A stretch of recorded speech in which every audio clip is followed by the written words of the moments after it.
ਗੌਰੀ ਸਾਹਿਬ ਅੱਜ ਤੁਸੀਂ ਦੱਸਣਾ ਹੈ ਕਿ ਅੱਜ ਕੱਲ੍ਹ ਟਾਈਮਸ ਦੇ ਬਾਰੇ 'ਚ ਲੋਕ ਬੜੀਆਂ ਵੀਡੀਓ ਬਣਾ ਰਹੇ ਨੇ ਤੇ ਕਿਉਂ ਵੀਡੀਓ ਬਣਾ ਰਹੇ ਨੇ, ਕਿਉਂ ਆਵਾਮ ਨੂੰ ਗੁੰਮਰਾਹ ਕਰ ਰਹੇ ਨੇ।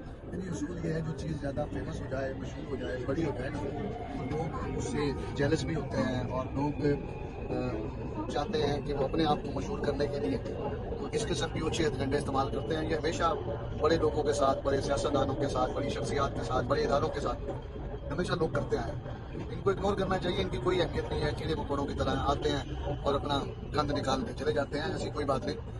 टाइम्स एक ऐसा प्रोफेशन है जो लोगों को शऊर दे रहा है, लोगों को हेल्प दे रहा है, लोगों को रोजगार दे रहा है, मुल्क पाकिस्तान को करोड़ों रुपया वो टैक्स दे रहा है, बेरोजगारी खत्म कर रहा है। तो इन लोगों को ये पॉइंट नजर नहीं आते और वो छोटी छोटी सी, और जहाँ इतना बड़ा नेटवर्क होगा वहाँ बहुत सारी चीज़ें बेहतर होने वाली हैं और वो बेहतरी की तरफ जा रही है। अल्हम्दुलिल्लाह कंपनी पाकिस्तान में अपने 22 साल मुकम्मल कर चुकी है और अभी कुछ दिन पहले 22वीं सालगिरह पर जो पाकिस्तान के एक्स प्राइम मिनिस्टर हैं यूसुफ रज़ा गिलानी साहब, मौजूदा उनका जो ओहदा है वो सेनेट के चेयरमैन है, इक्वल टू प्रेसिडेंट है, तो उन्होंने आके नौजवानों को, कंपनी को, चाइना को, पाक चाइना दोस्ती को सराहा।